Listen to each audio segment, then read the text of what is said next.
What is the dark web? Now, I get asked that question a lot. Now, I'm sure if you're watching this video, you want to know the answer to that question, but it's not that simple. Or I would just explain the answer to everybody who asks me, and I wouldn't actually need to make this video. So, if you didn't know, there are three main levels to the internet: the surface web, the deep web, and the dark web. The surface web is where you spend most of your time on the internet. That's where you have websites like Google, Facebook, YouTube, and apps like Instagram. It's surface, you have access to it. The deep web contains what you can't find on Google, but you can still access with a regular web browser, so like Firefox or Chrome. And these websites you just mainly need a link to get to. It's like you send somebody a Discord attachment, and you can't just look that image up on Google, or maybe you can, but it will not come up on the Discord website. So that's more of like what the deep web is. The dark web is where most people get confused. And it's like the deep web in the sense that you can't find it on Google, but you also need special software to get access to these websites. So you can't just use Google Chrome or Firefox or even Opera if you want to use that. You can't use those like you can on the surface web and the deep web. You need a software. Usually most people just decide to use Tor, but we'll get into all of the software in a few minutes. So before we get into what software you can use, I'm going to be going over how the software works. Now, almost all the software works in the same way, in the sense that it reroutes your internet traffic through many servers and different locations before finally being sent to the destination server, or host as I'm going to be referring to it from this point on. You are what's known as the client. So the client sends the internet data to Tor, is what we're going to be using in this video to explore the internet, or the dark web anyway. So what we are doing is when the client, us, sends the internet traffic to Tor, it gets redirected from one host to another host to another host before finally being sent to the website's host. So Tor has hundreds of hosts around the world, so it might be redirected from, say you're sending the connection from LA, it may get redirected from LA to a Tor server in Moscow, to a Tor server in New York, to a Tor server in, Dubai, India. It's going to get redirected to hundreds of places, so it's not going to know, the end server is not going to know where you get redirected to. And for example, you're just browsing on Google, say, through Tor, which you can do. You can browse the surface and deep web through the dark web. So say you're just hitting Google, it might redirect you to all those different locations before finally being sent to Google servers in LA or wherever the closest server is to the end destination. So normally the client would send out the request and it would be served by the closest server to their location, so it would be in LA. But say the last location that it's sent from is New York, it'll be served the New York server. So all this rerouting makes browsing with the dark web quite slow in comparison to the surface web if you are not using Tor.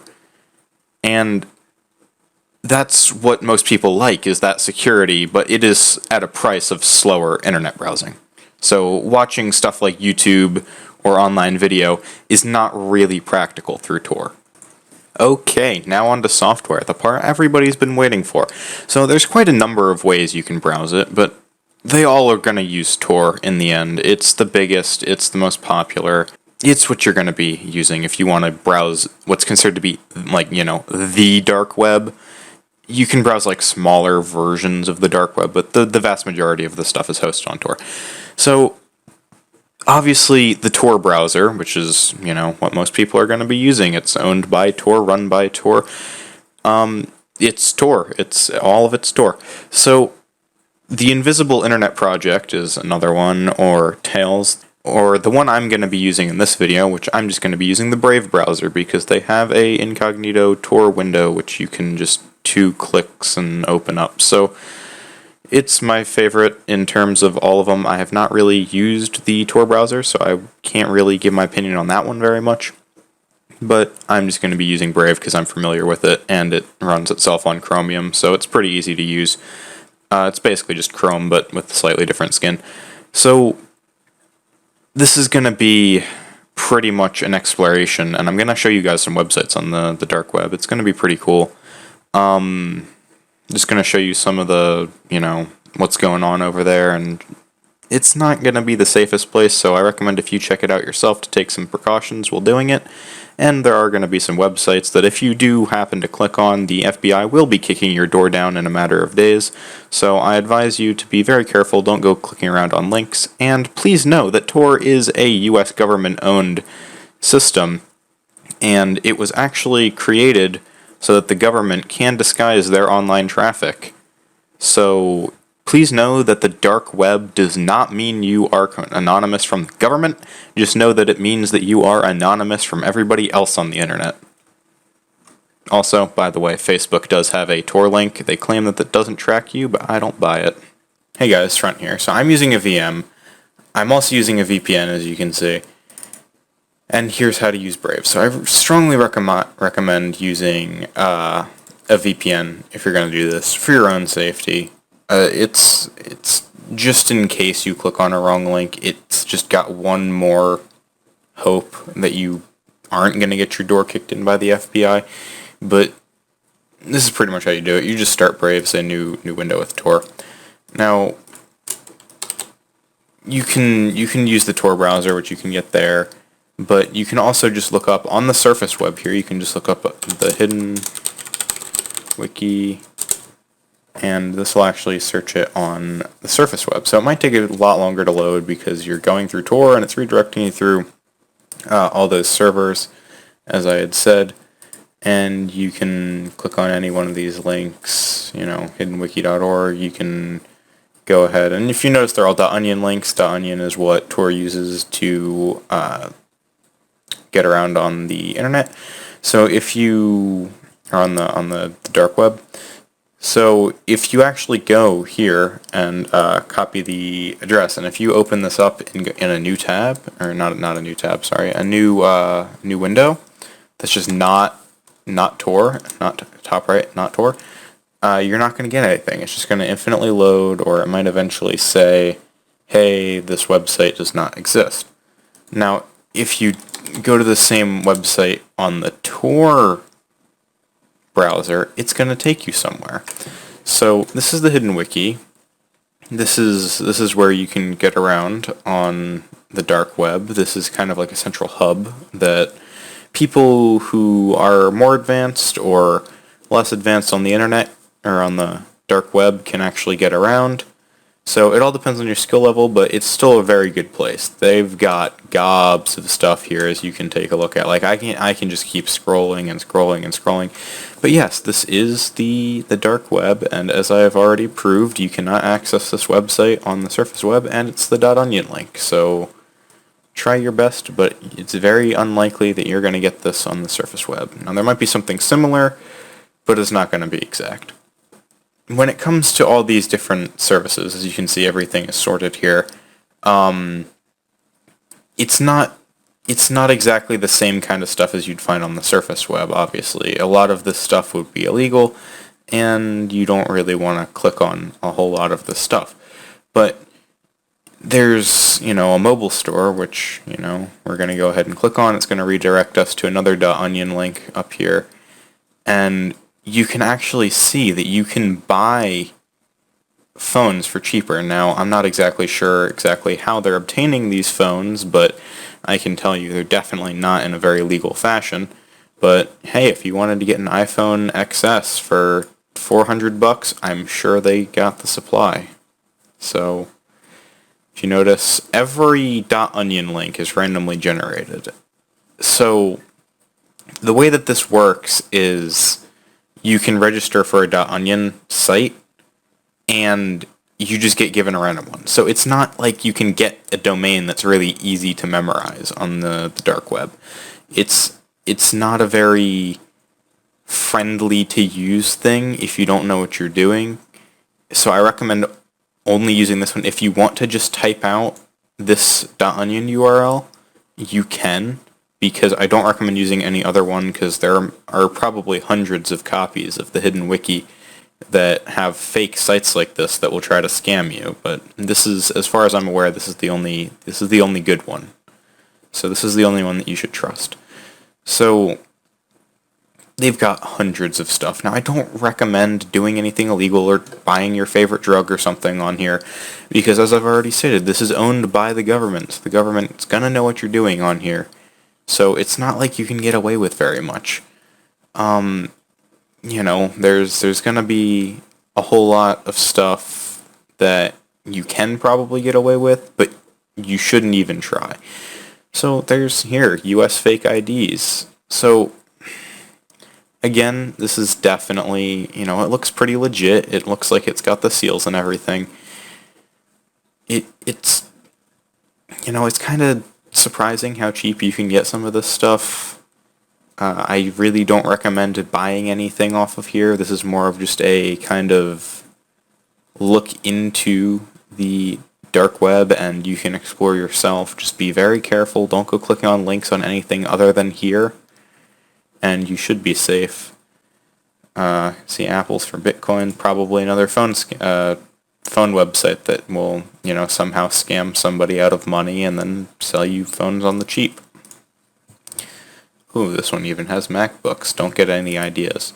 So, you had the US passports. I don't remember where it was on here, but you got UK passports. I'm sure that this is just going to be pretty much the same. Okay, you get to pick your own name, so they're probably going to provide you with a list of names that you can get your passport if you buy it in, but still don't really recommend it. It's not really the greatest idea.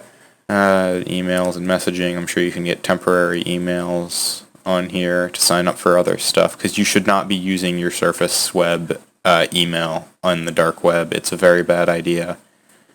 If you're going to want to do that, register your own .onion link and just set something up.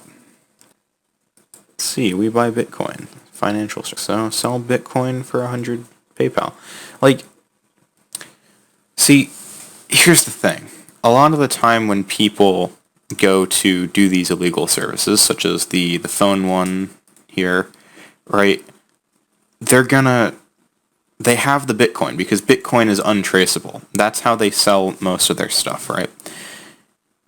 It's not completely untraceable, but it's basically untraceable, because it's not really going to know who's sending, why you're sending the money. It just says that you're sending the money. It doesn't really say who you're sending it to, so it's very secure. Now, the people who are running these shops or stores, they're going to have all of this Bitcoin that they need to trade in, and I'm sure that this is why they're using this We Buy Bitcoin, and they're obviously going to be trading it in for hundreds and hundreds of dollars. PayPal. Now, of course, it's not going to be an exact rate. Like here, 0.04 here is worth 500, but if you come over here, 0.03 is like almost 370. So they obviously have to charge a slight tax that they still gain, but because you can't really buy much with Bitcoin anymore. It's more of just what's in circulation just gets circulated, if that makes sense.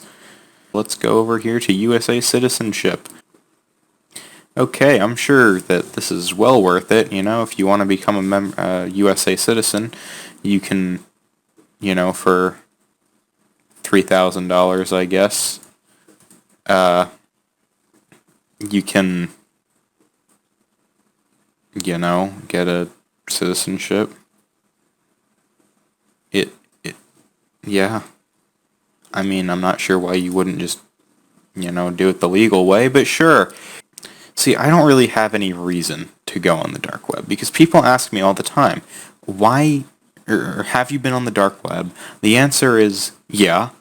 But I have no reason to. I don't want to use, I don't have any use. I don't want to use, and I don't have a use for any of these services on here. It's just, I'm more of doing this to teach everybody here that this is an okay thing to browse, and you're not gonna get, your computer and everybody's computer that hacked, as long as you do it safely. And you don't click on the links that the government is probably going to see as a threat, or you're going to be put on some watch list or something. Just be careful. But that was pretty much my tour. Get it? Ha ha ha. It's my tour of Tor. Anyway, thank you guys for watching. Actually, nope, Editor Front here. I just wanted to say before we end this video, thank you for watching. I hope I actually managed to teach you guys something today. I hope you guys actually decide to go and try this yourself if you are interested in the dark web. I know that it seems scary. Just don't click on anything stupid. Just use your brain. That's really all you have to do. Use your brain. It's pretty common sense, really. It's just use your brain. It's pretty simple. You don't even need any real accounts unless you're talking about your VPN account, which I do recommend you use a VPN. Tor technically is a VPN in itself, but don't just use straight up Tor because all of the usage logs are public. It's just use your brain. Don't be stupid. Thank you guys for watching. Have a great day. Good night.